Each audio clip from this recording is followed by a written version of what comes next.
Wife said at the party, "Ugh, I wish I'd come single. I'd be having more fun." It happened in front of everyone, a glass of wine in her hand, laughter echoing through the room, and then her voice, sharp, playful, but with that edge that cuts deeper than it should. "Ugh, I wish I'd come single. I'd be having more fun." The crowd laughed. Someone joked, "Careful, your husband might hear that." But she didn't even flinch. She glanced at me, a half smile, half dare, and took another sip. I smiled back, because that's what a husband does when he's dying quietly inside. I watched her from across the room. She looked beautiful, too beautiful to belong to the same world as me. The kind of woman who turns a room into her stage and every man into her audience.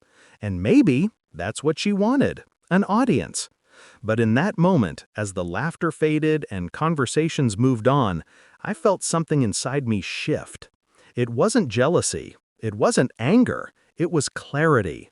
Cold, surgical clarity. Something wasn't right. The next morning, she acted like nothing happened. Coffee in hand, hair wrapped in a messy bun, humming softly as she made breakfast. "Rough night?" she asked. I only nodded, but something in her tone, light, casual, felt rehearsed, like she'd been practicing normalcy. She'd been distant for weeks before that night, always on her phone, new perfume, new clothes, late meetings, and that strange way she avoided eye contact when I asked about her day. Little things, always little things. They add up until the silence starts speaking louder than words. I started watching, not in anger, in study. Her patterns, her absences, her smiles when she thought I wasn't looking. She'd sit on the couch scrolling, a faint grin on her lips. Sometimes she'd lock her phone, hide it under a pillow, and stretch like nothing happened. "Who were you talking to?" I'd ask casually. "No one, just group chats."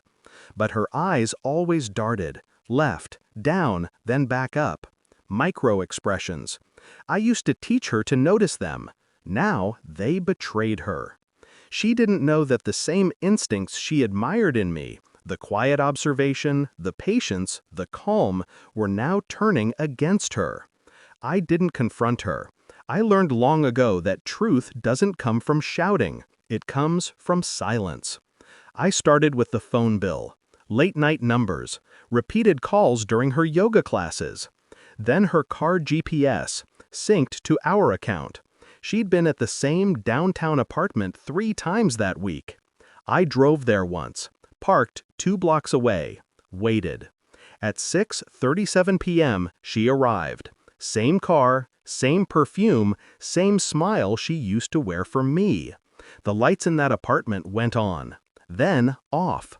I didn't move, didn't breathe, just sat there, feeling something colder than rage seep into my bones. That night, she came home humming again. "Yoga was great," she said, brushing past me to the shower. Her phone buzzed twice. "Work stuff," she said when I looked up. I didn't respond. I just smiled. The same kind of smile she gave me at that party. Over the next week, I gathered everything.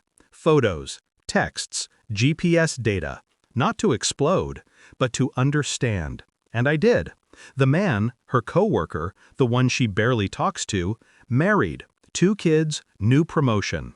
Their messages were careful, coded, but not careful enough.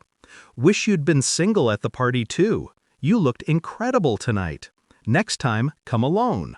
I saved every word. When I confronted her, it wasn't loud, no accusations, no yelling, just stillness. We were in the kitchen, morning light, coffee brewing. I placed my phone on the counter, screen facing up. Her messages, her photos, everything. For a moment, she didn't understand. Then her face drained of color. What is this?" I didn't answer. She scrolled again, stopped, looked up. "Where did you get these?" Her voice cracked slightly. Fear, not guilt. That told me everything. "I told you I don't like scenes," I said quietly, "so I built a truth instead." She reached out for my hand. I stepped back. It wasn't supposed to save it. I watched her crumble, A collapse in slow motion. The woman who once controlled every room now couldn't control her breath. "I love you," she whispered. Maybe she did.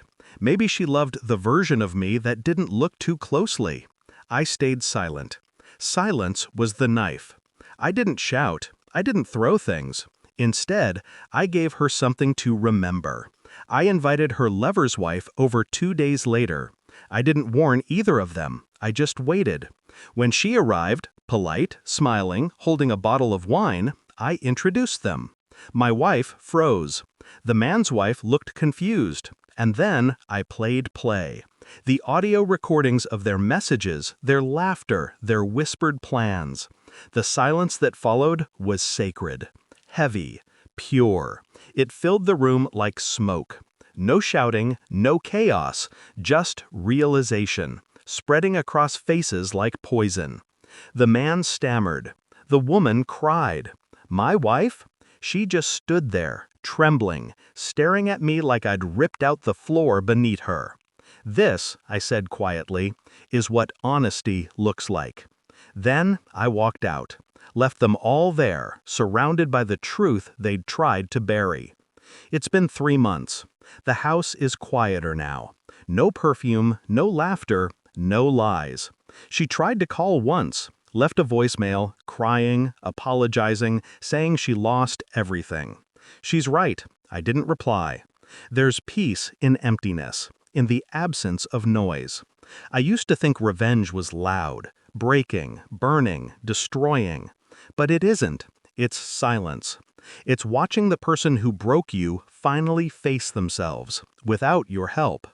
I saw her once, in town. She looked smaller somehow, fragile. Our eyes met, and for a second, I felt nothing. And that's when I knew I'd finally won. Because love fades slowly, but indifference is instant. The last thing she ever said to me, at that party, still echoes in my head. I wish I'd come single. Now she is, and she'll never forget what it cost her.